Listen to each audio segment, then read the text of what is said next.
Hey, today I was thinking about dogs and relationships, and I was wondering, how does your dog perceive you? Is is the dog looking at you as the leader, or maybe a littermate, someone to play with and um, pal around with, or is the dog looking to you with a little bit more respect and putting you in the leadership role? I gave lessons today, and today isn't the first day that I've seen this, but it did remind me to talk about it. So I do a lot of private lessons, and when the person and the dog first show up, I just watch how the dog and the person interact. And this tells me a lot. And then I know how to go forward in the lesson. So if the person is being drugged to the round pen, to the arena, well, drug anywhere at all by the dog is in definitely more of a leadership role to the person. So he's got this backwards.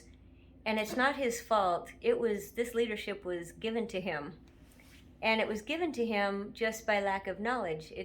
And by being loved too much. Sometimes we love our dogs so much that we give up our leadership role. So I like to do both. I like to love on my dog. I like to be friends with my dog. But at the end of the day, I would like to be the leader. And this just makes the relationship work and the training so much easier when we know where we stand. So anyway, this person came and the dog, and we knew it was going to happen because the first thing she did was take her lead rope and go around the flank of the dog. So from the collar down and around the flank to her hand. And this is to try to save her shoulder from some much wear and tear by the dog pulling. And so I didn't say anything. I thought, well, we got to give him a chance. So the dog pulled her over to the round pen, and I told her what we want to do is see how the dog approaches his livestock, which I already know exactly how it's going to go based on how he's communicating with this person. So sure enough, as the dog gets close to livestock, he is pulling and barking, and I think a lot of this is done because he's anxious about the situation. Because she's not being the leader, the dog is now in the leadership role, and he's like, I don't know what they are. I don't know what I'm supposed to do with them. I kind of have to protect my littermate here. So that puts the dog in a really bad position. It gives him way too much responsibility, and then the dog cannot relax or settle into a less of a role. So I let her deal with the dog under these terms for probably 20 to 30 minutes, and then I offered her a solution.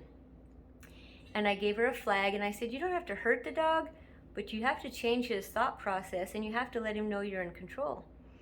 And she was reluctant. She didn't want it. She was scared she would hurt him, and she didn't do a lot with the flag. She did kind of pick on him a little bit, which is kind of just like nagging. Nothing good came from it. No production, no progress. So this went on another 15-20 minutes, and then I said, if you don't mind, I would show you, and I would give you a little demonstration of what I was trying to get you to do. So I took over the dog. She handed me the long line, and as she exited the round pen, this dog was very sure he had to go with her. And I think that's because she, as a leader, or lack of being a leader, couldn't say to the dog, here, I want you to stay. The dog was totally committed to going anywhere she went. And I think a lot of people misinterpret that as, oh, the dog loves me. And he does love her. But he's also he's got the roles wrong. So he's anxious and he's worried. So anyway, when the dog was in my hands and she had exited the round pen, I made contact with the dog and the flag just 2 or 3 times until the dog quit looking at her and said, oh, there is another person in this round pen. And when he gave me his full attention, I petted him, and we just went back to work, which was trying to approach the sheep in a better fashion. And not one time did he pull on me, not one time. So I had already made a big impression on the dog. The other thing that happened is when he was with this person, he had really, really busy feet, because busy feet is busy mind, busy feet. They're tied together. And because his mind was busy being a leader and looking out for everything and listening to every little noise, it made his feet busy. But when I assumed the leadership role and I told him I had things under control, and I did that by addressing his crazy behavior, he relaxed. And we could approach those sheep with no barking, no pulling, nothing. He just approached the sheep under my authority, and he was happy to do so. And when my feet stopped, his feet stopped. In fact, he would lay at my feet very relaxed and very calm. And he was so glad that he was now not in a leadership role. And I kind of compare it to this. When I go to a dog trial and I have my living quarter trailer hooked on, I have dogs, I have all this stuff to worry about, and I'm driving, 8 hours to a trial or whatever, I'm like, okay, did I check the tires? Did I check the oil? Did I latch the door? And I'm going through this checklist in my mind because I'm the guy that's responsible. And when my husband goes with me, yeah, I pretty much sit in the passenger seat and Facebook, eat chips, drink Coke, stuff like that, because I am now in a position that I know he can take care of anything that comes along. And because I'm happy about his leadership role, I can just relax. And the dog is the same way.